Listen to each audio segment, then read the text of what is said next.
Okay, so now we are going to go over section 4.2 and 4.3 proofs. So, I know proofs are not some people's favorite thing in the world, but I would say if you're going to have to do a proof, chapter 4 proofs are the way to go. They're pretty straightforward. There's some patterns to them, and basically these first, this first day of proofs that we're doing is we're going to prove the triangle's congruent, so we're going to end up with a congruent statement at the end. And then our reason is going to be one of those 4 reasons we talked about yesterday. Our choices are going to be side, side, side, side, angle, side, angle, and angle, side. Okay, remember we said those are the only 4 choices. Can't cuss me out, can't cuss me out backwards. And besides that, it's going to be really similar to what we were doing yesterday, just kind of in proof form. We're having to think through what given information are they giving me. And I want to mark that on my picture. Anything else that I know is congruent, I need to mark on my picture and then say it in my proof. And then I'm ending with saying the triangles are congruent based on one of those reasons. Okay? Again, I strongly recommend use your pictures. Mark on the pictures as you go, and that will be very helpful for you to see which of these 4 reasons that it is. Okay? So what is given in this case is that C is the midpoint of AE and BD. Let's think about what that means, but we're not going to mark anything quite yet. If C is the midpoint of AE, it means C is right in the middle of A and E. Okay? If C is the midpoint of BD, C is right in the middle of B and D. So we are going to mark something on our picture from that, just not quite yet. I always like to look to see what we're trying to prove. We're trying to prove these 2 triangles are congruent. Again, I know because I'm trying to prove the triangles are congruent, it's going to end up being one of those 4 reasons down here as my last reason. All right, I always want to make sure I've got my given information in the proof, and they already did that for you this time. So now, if what they're giving me is not specifically saying something is congruent to something, then I need to mark it on my picture, but then say it in the proof. Okay, so again, C is the midpoint of AE. That means C is right in the middle of A and E, meaning this piece is congruent to this piece. And I need to say that in the proof. So I can say that AC is congruent to EC. Okay, I do want to go and put my line segment symbols on top. And I'm leaving a little space here. Don't write too big because it also is telling me C is the midpoint of BD. So if C is right in the middle of B and D, I therefore know that piece is congruent to that piece. And I can put that in my proof also. I can say BC is congruent to DC. Okay, so you could split that up into 2 different lines, but I'm just going to put it in one line and then only have to write that reason 1 time instead of having to write it 2 times and making the proof longer. Think about what that reason is. The reason that I knew to mark those congruent is because I knew what that word midpoint meant. So that's my reason. Definition of midpoint, just like we talked about in chapter 2.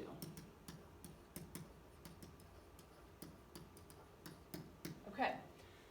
Next, I want to look at the picture and think, what else do I know is congruent besides what is marked? And if I look at this picture, I can see an X formed. And I know that X being formed is referring to a pair of vertical angles. So I want to mark them congruent, and now I need to say them in my proof. Okay? When I say those 2 angles are congruent, I don't want to say angle C is congruent to angle C. If there's more than one angle at that spot, you have to name the angle with 3 letters. So I'm going to say angle ACB is congruent to angle ECB. Okay, and then my reason for that is that I can either call this the vertical angles theorem,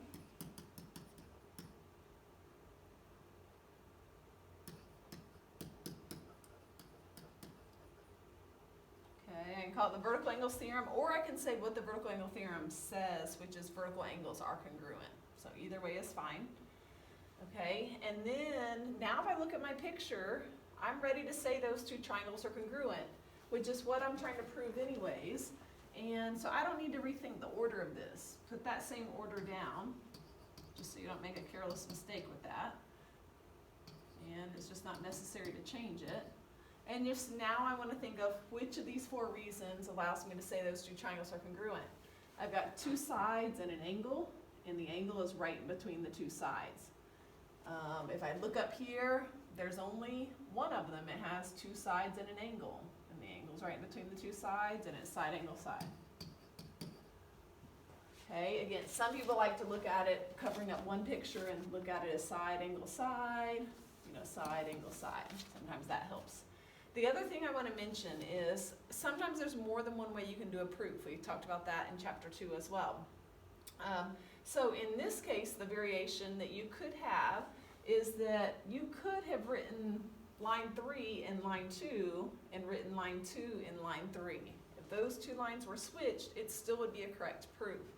I tend to like to use all the given information first because I don't want to forget about the given information, and then I'll look at the picture to find any more information that I know is congruent, like the vertical angles, and bring that into the proof. But some people like notice the vertical angles first and they want to go ahead and say that first, and then they'll work with the given information. So really either way is fine there. Okay? All right, let's go and get that cleared, and we will do another.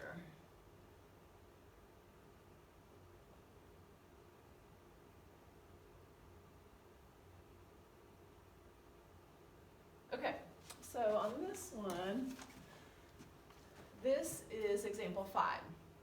So they already have the given information in there for us, which is nice. They tell us G is the midpoint of FH. We'll use that in a minute. But then they're also telling me FI is congruent to HI. Don't forget to mark any given information in the picture. So FI is congruent to HI. That's kind of a little freebie. We just need to remember to actually mark it. They've already put it in the proof for you. We're done with that. Okay? It's telling me G is the midpoint of FH. Like we talked about last time, if G is the midpoint of F and H, it means G is right in the middle of F and H, which therefore means these two pieces are congruent to each other. So I need to mark it, but if I mark it, I need to say it in my proof. So I can say FG is congruent to HG. Okay, and again, just like we did in the last one, what reason is it? It's because I knew what that word meant, definition of midpoint.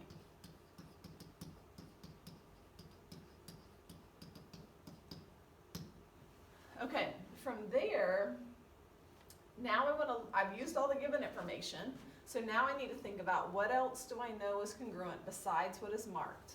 Okay, what else in the picture do I know is congruent besides what is marked? Oh yeah, they share that side. Remember we said that shows up a lot. So I'm going to put 3 marks there. Okay, make sure you're distinguishing a different number of markings. You don't want to put 1 mark on all of them, different number of markings on them. And so I can say GI is congruent to GI. And if I'm saying the same thing is congruent to the same thing, that's a reflexive property, like we talked about in chapter 2.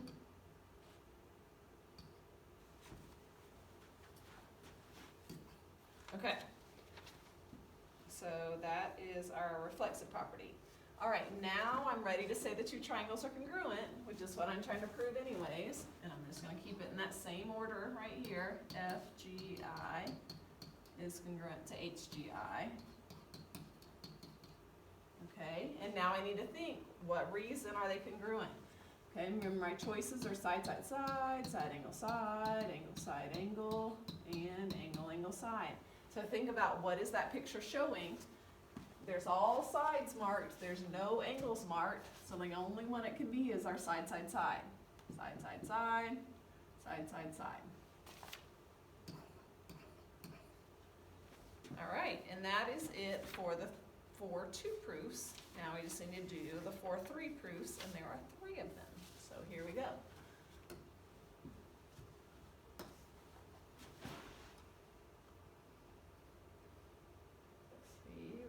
Done with all that.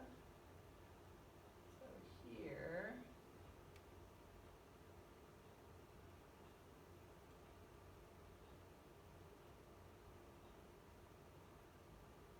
Here we go.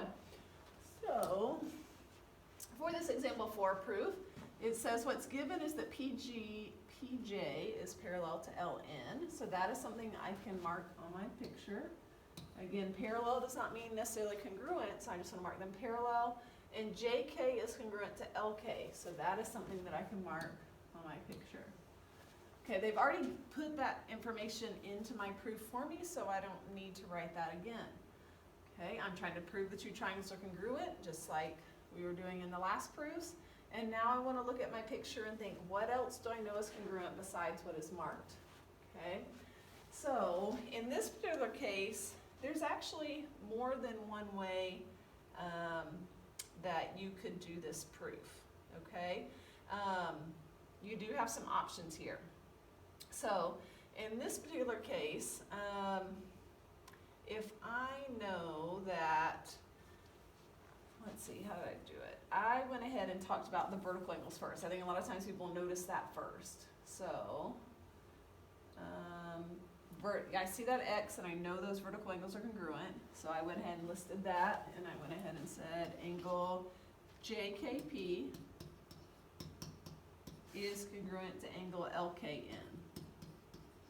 Okay, and again, my reason can be either vertical angles theorem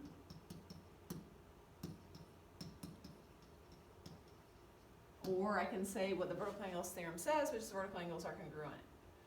Okay, from there, I can use the fact that these lines are parallel, and these lines should be straight lines. Right here, it's a little off, and I probably should have redrawn it, but just kind of imagine that's a straight line between P and N, that's a straight line between J and L, and if that is the case, and if these two lines are parallel, then I know that if these two lines are parallel and that's a transversal, then these two alternate interior angles must be congruent to each other. Okay, so I can say angle P is congruent to angle N. Okay, I can name it with 3 letters, but one letter is fine since there's only one angle at that spot. I could also, it's not really necessary to do this also, but I could also name these two angles congruent to each other. I could say angle J is congruent to angle L because they are alternate interior angles also.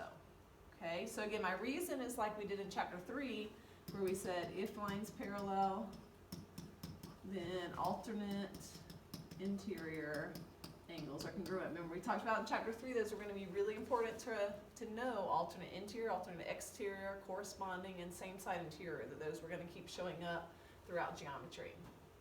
Okay, so in this particular case, you could have just named one of these.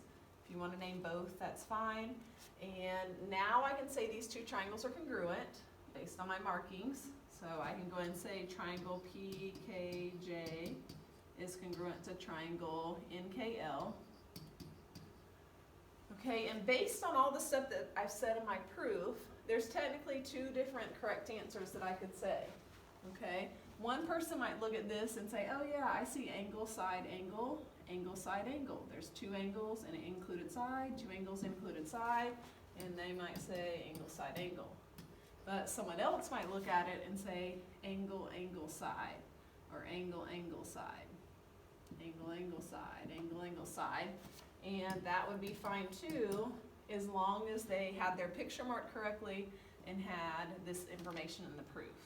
Okay, if someone chose not to put this, then they would have to name it as angle, angle, side, and not angle, side, angle. Okay, if someone chose not to put line 2, then they would have had to do angle, angle, side. Okay, but again, you know, the more information, true information you put on there, the more options sometimes it will give you. Okay. All right, so let's go and get that one cleared. But like I said, there can be some variation in proofs at times. So if you're ever checking yours with one of mine and you did it differently and you're not sure if yours is correct, feel free to you know, put on your paper that you want me to check one and give you feedback on if you did it correctly. All right, so on example 5, let's see, it is giving me some information here. It tells me AB is perpendicular to BD. It's telling me ED is perpendicular to BD. And we know that if they're perpendicular, that means they're forming right angles. It's telling me BC is congruent to DC and angle 1 is congruent to angle 2. So they're giving me a whole bunch of information here. And they also gave me a little bit of information in the proof, which was nice. So first of all, this 1 and 2 is kind of floating away. I'm going to kind of put those where they need to be. And then if we go ahead and start marking some of this information in our picture, if I know that BC is congruent to DC, I'll come back to these in a minute. BC is congruent to DC, I can mark that. BC is congruent to DC. I know that angle 1 is congruent to angle 2, so I'm going to mark that on my picture. And I'm trying to prove that two triangles are congruent. So I've got all this given information, and I can put that as my first reason. Now if they tell me AB is perpendicular to BD, then that means that there is a right angle there, okay? And if they tell me that EB is perpendicular to BD, I know that there is a right angle there. So I need to say that in my proof though. I need to say angle B and angle D are right angles. How do I know that? Because I knew what these symbols meant. Okay, that upside down T means perpendicular.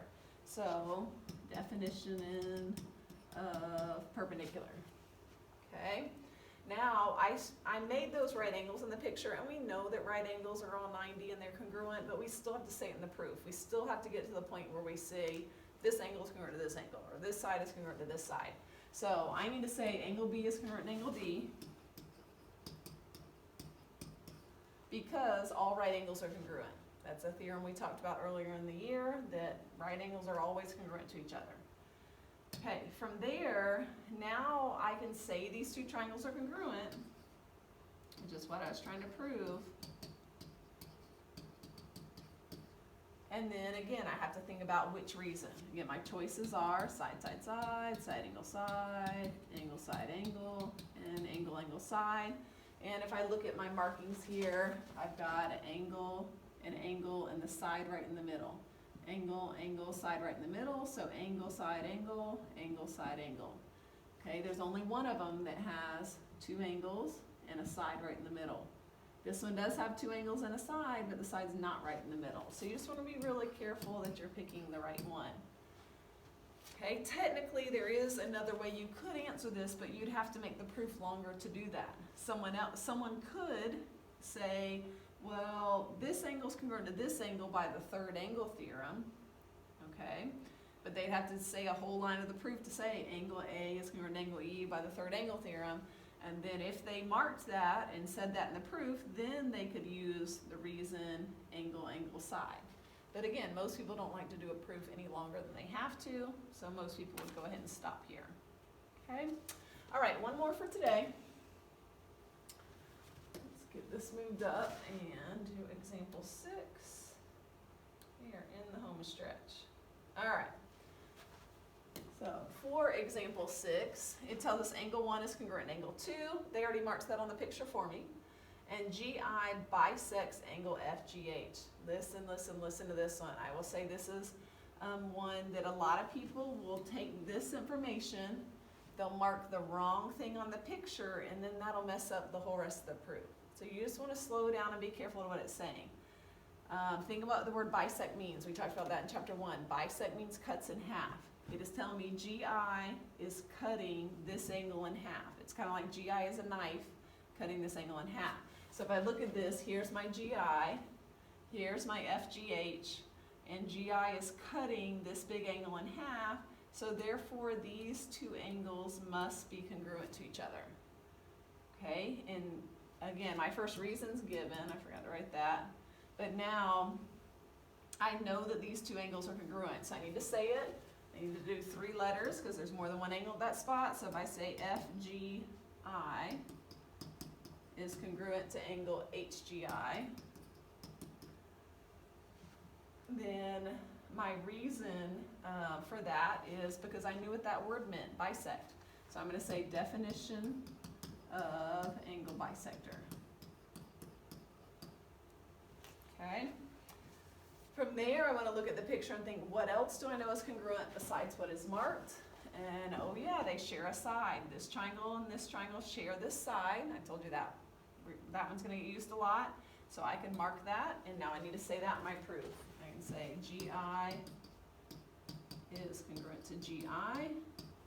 And again, same thing is congruent to same thing. That is my reflexive property. Okay? And now I'm ready to say the two triangles are congruent, which is what I was trying to prove anyways. So FGI is congruent to triangle HGI. And again, I need to look at my picture and decide which of my reasons. My choices are side, side, side, side, angle, and angle, side. So if I look at this, again, if it helps you to block out one of the pictures, I've got two angles and one side, and the side is right between the two angles. So angle, side, angle. Again, I've got two angles and one side, angle. And so that is my reason. Again, technically, someone could do the proof longer and answer something differently. Technically, they could say these two angles are congruent by the third angle theorem, using a whole another line of the proof to do that. And then if they did that, they could answer angle, side. But if they don't have that marked on their picture and they don't state that in the proof, then they can't say that as the reason. Okay? Again, most people are going to do it this way because they don't want the proof to be any longer than they have to be. All right, so that is it for the proofs. Again, as you're doing your assignments, if I give you something where you're supposed to check yours and yours isn't exactly like mine and you're not sure if you're right, please communicate with me and I'd be glad to check yours to help you know if you're doing those correctly.